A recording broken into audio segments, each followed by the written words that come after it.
اولاد کے خزانے نیک لوگوں کے ہاتھ میں نہیں، عرش والے کے ہاتھ میں ہیں۔ حضرت زکریا 120 سال کی عمر، اولاد کوئی نہیں۔ ثابت کیا ہوا کہ اولاد کے خزانے انبیاء کے ہاتھ میں نہیں، اولاد کے خزانے انبیاء بھیجنے والے کے ہاتھ میں۔ تو میں نے آج کی محفل میں آپ کو سمجھایا اور آپ کو بتایا کہ قرآن کی تعلیم یہ ہے کہ بغیر کسی واسطے اور وسیلے کے براہ راست پکار ہونی چاہیے۔ تو وہ کس کی پکار ہونی چاہیے؟ اس میں کوئی صدقہ، کوئی طفیل، کوئی واسطہ اور وسیلہ، اس کے تذکرے کرنے کی کوئی ضرورت نہیں، کوئی ضرورت نہیں۔ دیکھو مار روڈ شہداء مسجد کا سامنے والا سارا علاقہ، یہاں ایک بہت بڑا تاجر ہو،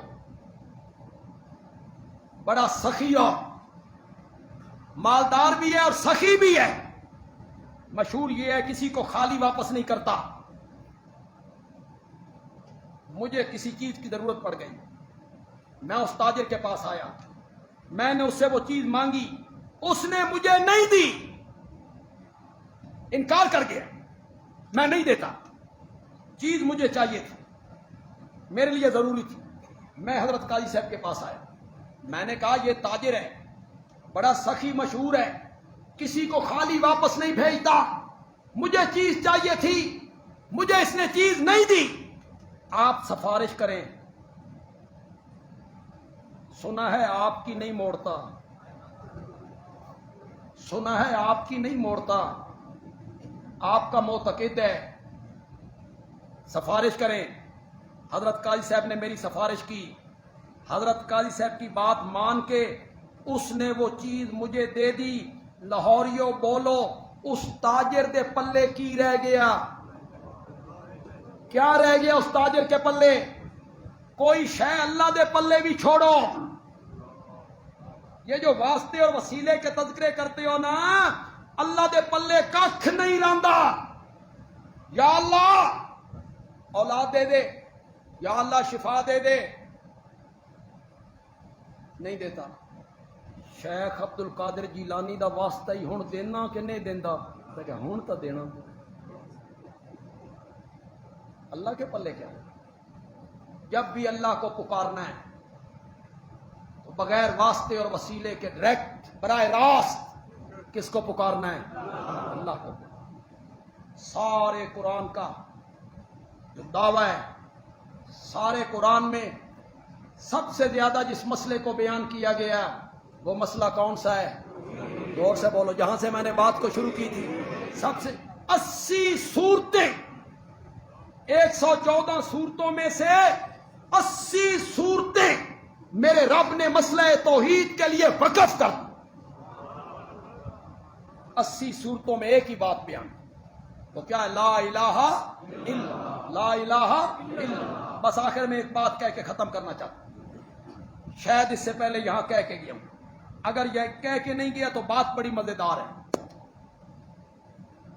مولانا حسین علی الوانی رحمت اللہ علیہ جو ہمارے جماعت کے بانی تھے، ان کا ایک مرید تھا شیخ عبداللہ، یہ 14 سال کی عمر میں ہندو مذہب چھوڑ کے مولانا حسین علی کے ہاتھ میں مسلمان ہوا۔ 14 سال کی، آپ نے اس کا نام رکھا عبداللہ، پھر مشہور ہو گیا شیخ عبداللہ۔ جب میری ملاقات ہوئی نا اس سے، اس کی عمر 95 سال تھی، لیکن وہ بالکل ٹھیک تھا، بالکل اس کا ذہن، آنکھیں، دماغ بالکل درست۔ یہ بات جو میں بیان کرنے لگا ہوں، یہ مجھے میرے اساتذہ نے نہیں بتائی، میرے کسی استاد نے نہیں بتایا، نہ تفسیر جواہر القرآن میں ہم نے پڑھی، نہ تفسیر بے نظیر میں ہم نے پڑھی۔ نہ بلغت الحرام میں ہم نے پڑھا، کسی تفسیر میں ہم نے نہیں پڑھا.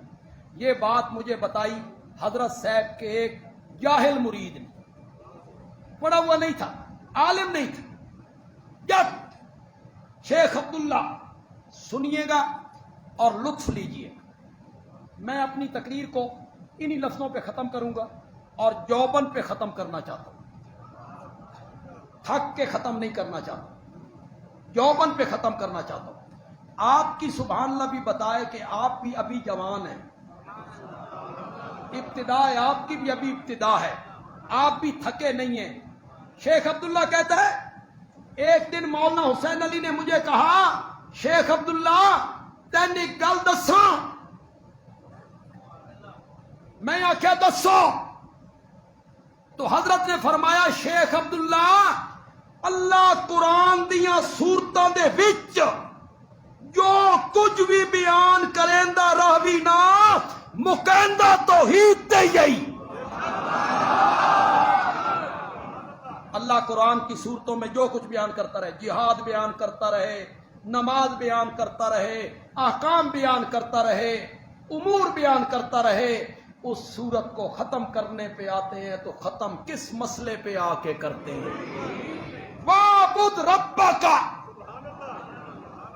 حَتَّى يَأْتِيَكَ الْيَقِينُ. سورت ہجر کو ختم کی. لِلَّهِ غَيْبُ السَّمَاوَاتِ وَالْأَرْضِ وَإِلَيَّ يُرْجَعُ الْأَمْرُ كُلُّهُ فَاعْبُدْهُ. سورت ہود کو ختم کی. سورت ہود کو ختم کی.